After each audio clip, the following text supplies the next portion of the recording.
Listen, if you want to unlock ultimate confidence, if you want to feel like your authentic self and vibrate on the highest level, you need to get to know who you are.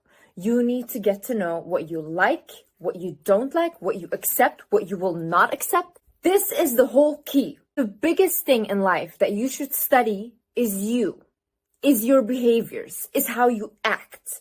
Once you know who you are, no one can tell you anything. What I realize is that there is no self. So what you are right now is just made up beliefs by your parents, by the people around you, by your friends, society, whatever, right? I think a lot of times if, for example, beauty standards, if they weren't there, a lot of people wouldn't look how they look right now because there's nothing to look up to or to follow. A lot of people wouldn't do certain jobs because it's not like, oh, that's accepted in society and that other job is shamed in society. Or like made up in a societal structure that we follow unconsciously and consciously. But what I love about that is that when there is no self, we can also change it and we can become who we feel is most authentic and makes us the most happy. And how we do that is by, first of all, changing the way you talk to yourself. See, your whole life, your parents have told you things about yourself. Your friends have told you things about yourself. And in childhood, you adapted those traits as who you are. So for example, when I was very young, I was told that I wasn't smart, okay? By one of my abusive parents, like, you're not smart, whatever, shut up, blah, blah, a woman should never talk. And then I started to, now even in adulthood, I doubt my intelligence because of what I was told in childhood. But now I reaffirm to myself, no, you are smart, you know so much, you have so much knowledge. And I reaffirm that to myself to change those beliefs because I want to control what I believe and I want to shape who I am to myself. The same way, when you were younger and someone told you you're not beautiful, you're not good looking, later in life, you will always remember that unconsciously and you'll be like insecure about your looks or think like, oh, this is not good enough and all these things. You can tell yourself right now that you are. You can look at yourself right now and be like, you are the most gorgeous, hottest thing on earth. Like, wow, when I look at you, I am mesmerized. You can tell yourself these things. And even when you say like, oh no, I don't believe it, I don't want to say it, why don't you believe it? Beauty is a made up societal structure, right? For a lot of people that are even considered beautiful, let's say to you, are not beautiful to other people. You know how many times I heard that I'm not good looking and all these things. And I see why they think that, because it's their perception and I'm probably not their type and I don't care to be their type. But does that mean that when I look in the mirror, I have to say that to myself, or I have to say their affirmation of their perception of me to myself? No. I can create my own perception, my own world, my own character of who I am. Another thing you should ask yourself is, are you acting or are you reacting to life? So I actually had this conversation with my therapist and she was like, Liz, you are very sensitive. So whenever someone comes up to you and asks you, like, let's say, let's go for a coffee, let's go on a date, whatever. She's like, because you're so sensitive, you might think in your head like, oh, you know what? Yeah, let's go. Let's see where it takes me. And maybe this is the person. But she's like, you should start acting and you should like connect to your heart and think to yourself, is this what I want? That moment, you should really ask yourself, am I saying yes to this thing or to this invitation because I really want to go? Or am I scared to disappoint people? Do I feel bad for them? And that's why I'm saying yes. When you know that when you're saying yes, it's authentic to what you want to do, you'll become more confident. When you know that when you're saying no, it's authentic to what you want to do, you'll become confident because you are living in accordance to your own voice. Another thing is, think about what are your non-negotiables. So let's say, for example, for me in a relationship, if my partner is not loyal, that's it. My partner knows and I know I will not stay there and I will not take this relationship seriously anymore.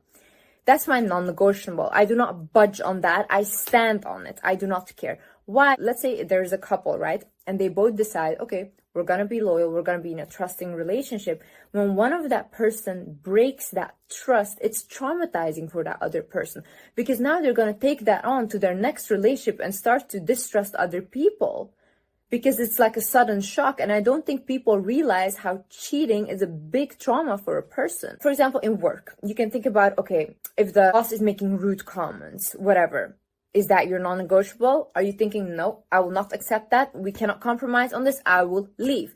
The more you have your non-negotiables clear for you, and you know that this I will accept, this I won't accept, and you stand on those boundaries, that is the more you will feel confident about yourself, and the people around you will also start to respect you more.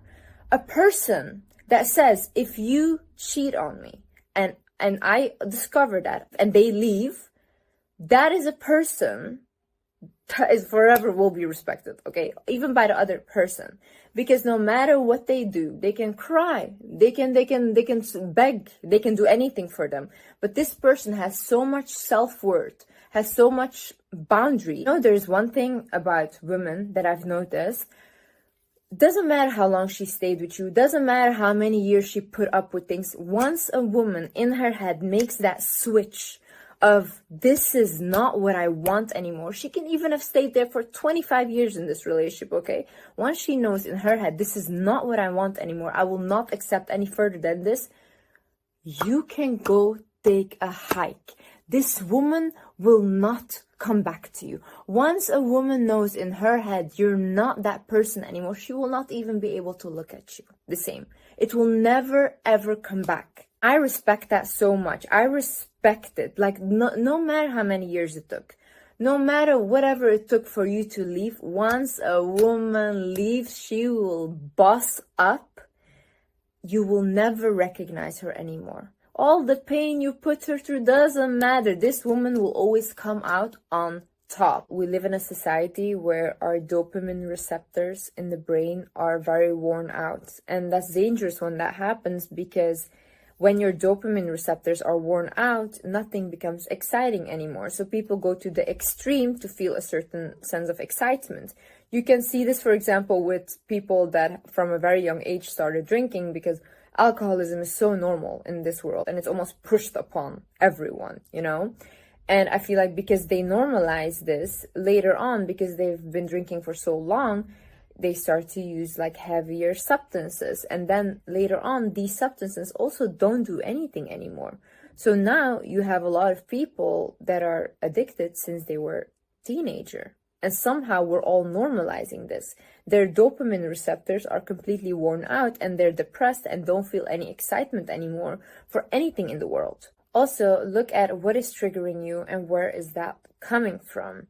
When I was younger in school, I used to hate when teachers would tell me what to do, and I would never even take it seriously. Why? Because at home I was constantly controlled. I wasn't allowed to have a voice. So the only thing I've ever wanted was freedom to speak my mind and to say what I want and just to be free, okay?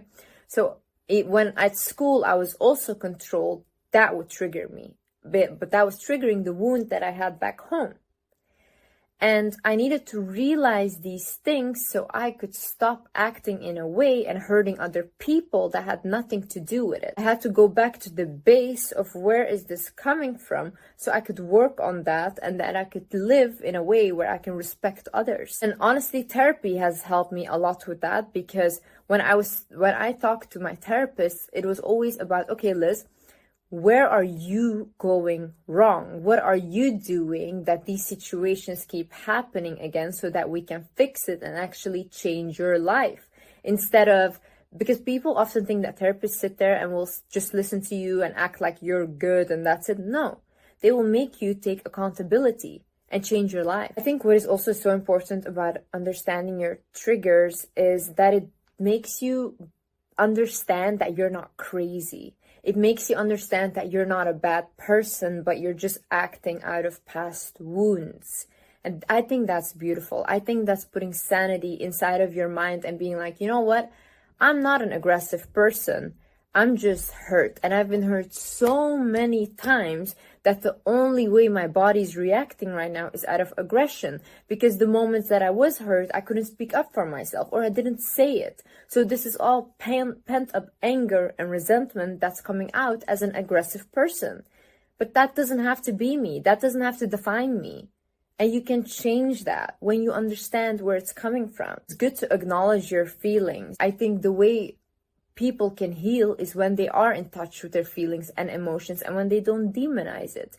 The reason why you're sad is because you're hurt. It's not because you're weak. It's not because, oh, you're not strong enough to handle it. No, something hurt you. And it's okay to cry it out because that's how you release whatever has hurt you. But if you hold it in, people get physically ill from this. People even die from illnesses by holding on to this pent-up anger, resentment, and stress. Release it. If it's crying for months, release it. That's the way you release, okay? Whatever you have to do, in whatever way, release it. If it's talking about it constantly over and over again until you're done talking about it, then do that. Do that. I've told the same stories maybe 100 times, but now I'm done telling those stories because it's out of my system. The other thing is, look at the patterns in your life that are repeating itself over and over again, because that is teaching you where your healing lies, okay?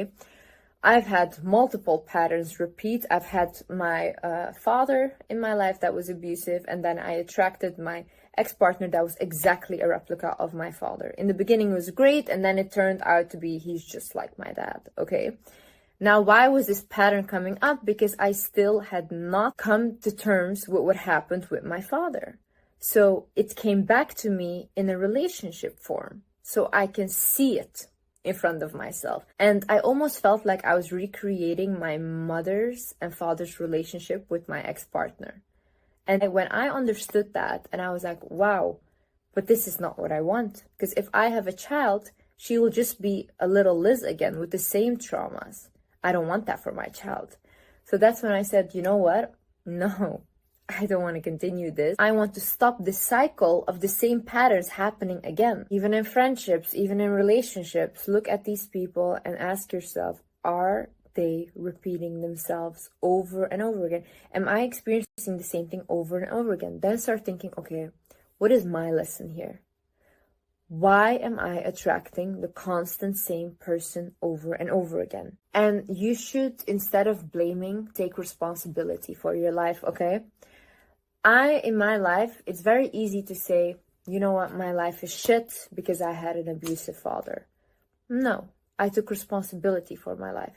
I could have blamed him all day, but it doesn't matter now, does it? Because it's in the past.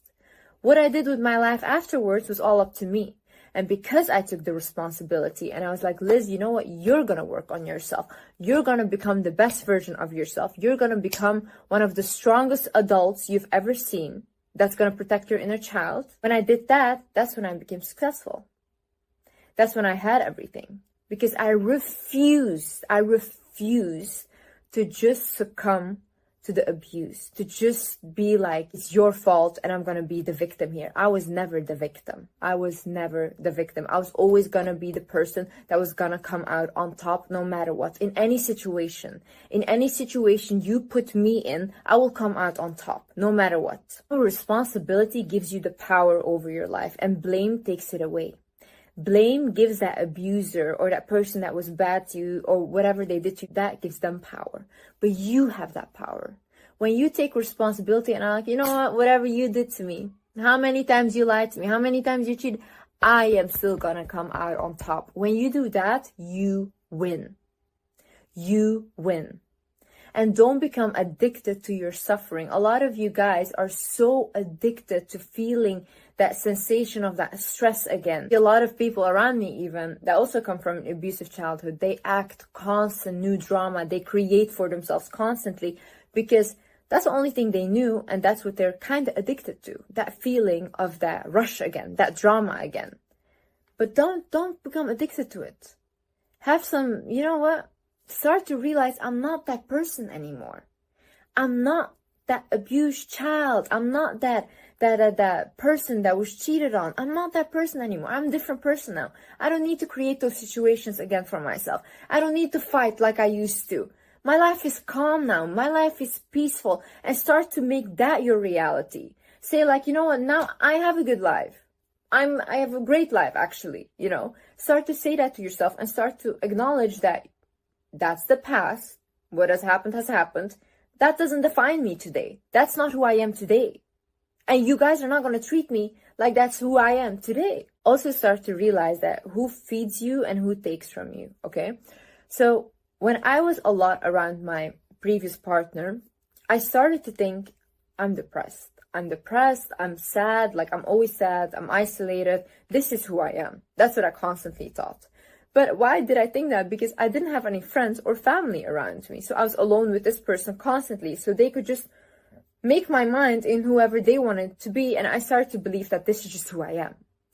But the minute I came and I visited my family, I reconnected with old friends, I realized I feel alive around these people. I feel like I want to live.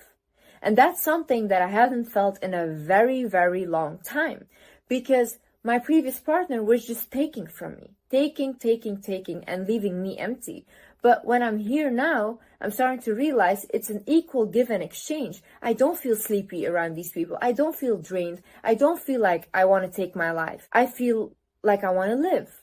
So when I understood the difference, and after that, I even think about like, oh, my previous partner, I'm like, no, I don't want to ever do that again, because I never want to feel how I felt, how bad I felt. I want to continue being around people who I can give to and that give me the same way back in an energetical sense. Always feel it. You will feel it when you feel fulfilled. When you come home from someone, let's say a friend, and you feel like, oh my God, I need to sleep for 10 days now. That person has drained you. That's not your person. You should feel like, oh my God, I have so much energy. You know, I reconnected with this old friend of mine, and whenever I'm around her, I don't even need sleep. We can go on for days and days and days, and we just have fun. So choose wisely who you surround yourself with, because that will also shape who you become.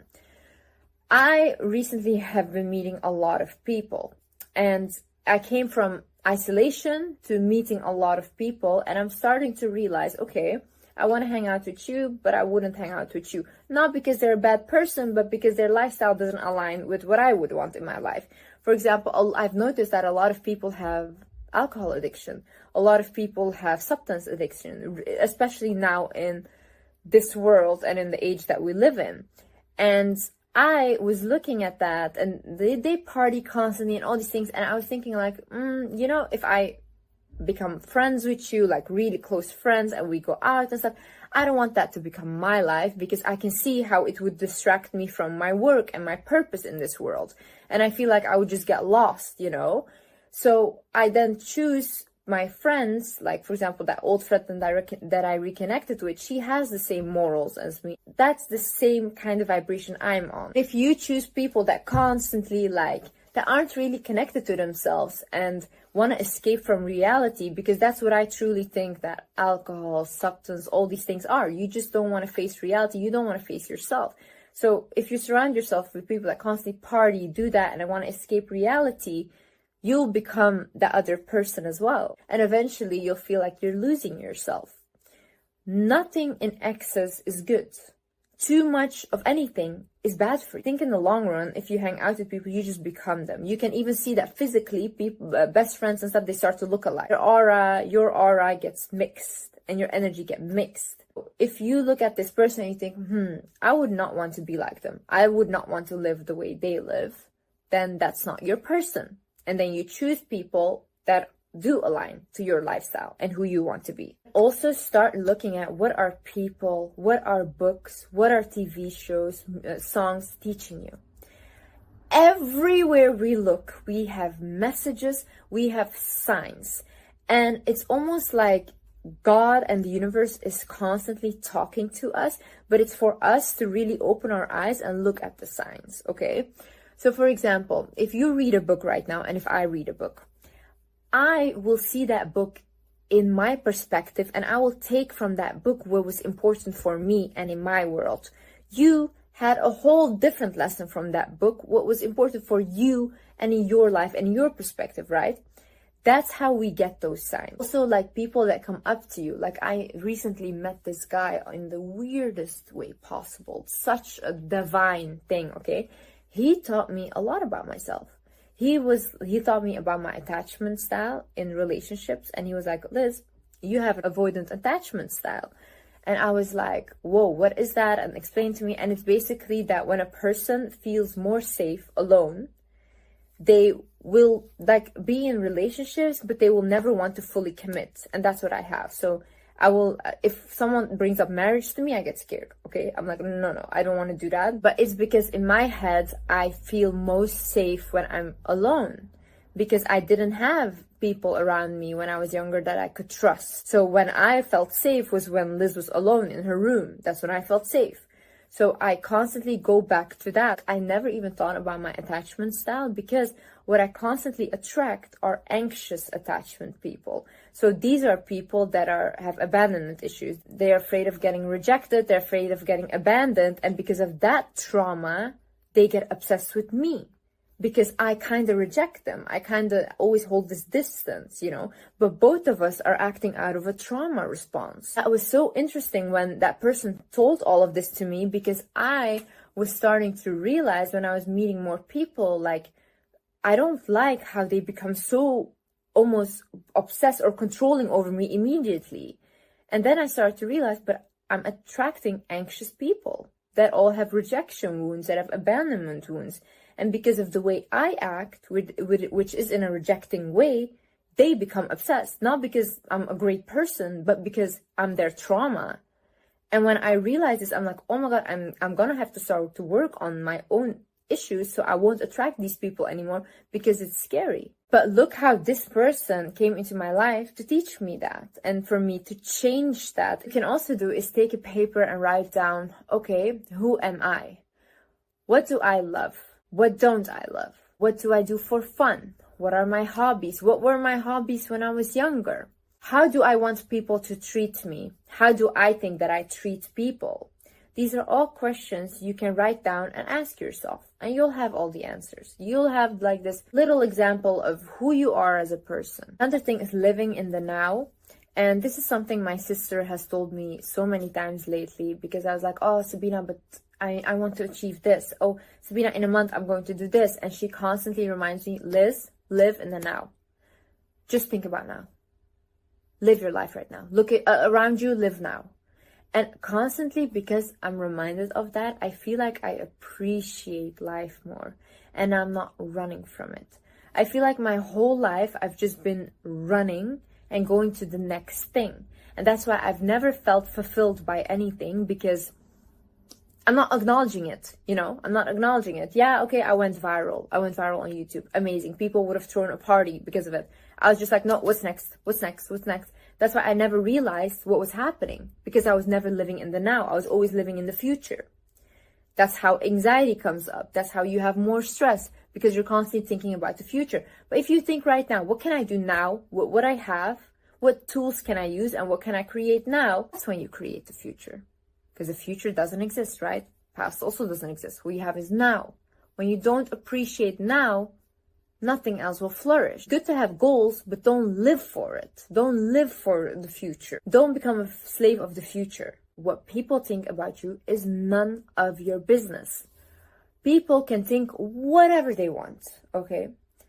When you put something out there, when you create something, you will always attract people on your vibration, or that are meant to see whatever you put out. Whether it's positive or whether it's negative, they were meant to see what you put out there. You just have to create. That's it. All of the rest doesn't matter, because it's not your business. You will never control their minds. You will never control how they think. And that's just, why would you want to be in someone else's head? Be in your own head. Think about your own stuff. Why are you there? Be here. Be present again. As you start to realize that what others think about you is none of your business, and whether you are the best person on earth, they will not like you still. You can be the most PG, nice person ever, and people will still have something bad to say about you. When you accept that, you know what? Criticism, I love it. It's a part of life. You have the good, you have the bad, and it's beautiful both ways. When you accept that, you live like yourself authentically. You don't have any fear, because you don't have anything to worry about. I don't have to. Why would I worry about millions of people's brains? Why? I don't have time for that. So I just put myself out there, and what you think of it, it's up to you. But somewhere you saw that video of me because you needed that. Whether it hurt you or whether it helped you, you needed that. Last but not least, I think believing in yourself is one of the highest ways of connecting with yourself. When everyone tells you like, oh no, you don't deserve to have that, you don't deserve to have this, and you tell yourself, but I do. I want whatever I want in life. If I want to have the best life, and if I want to say, let's live like a queen, and I want to be treated like a queen, I can have that. And who is anyone to say that I don't deserve that? Lots of people have it. It exists in this world. Whatever exists, I can have as well. Start to say that to yourself when you're like, I want to be the most confident, beautiful, amazing, smart person that I am. That's it. That's how fast life will change for you, because you decided that for yourself. That's who you want to be, and that's who you already are. So you start unlocking that version of you. If you listen to, no, you shouldn't be living like that. No, you shouldn't have this. No, you shouldn't. When you listen to that, it will cloud your mind. It will start to be like, oh my God, no, they told me I was not deserving of a good life. So now I won't have a good life. But what are you, a slave? What are you, a slave to these people? No, really start thinking to yourself, am I a slave or am I a free spirit? Am I a free soul that came to this earth to live my best life possible and to help and create in this earth the best way possible? Really. One thing in life that I've always valued because I didn't have it was freedom. And I'll be damned if someone ever takes that away from me again.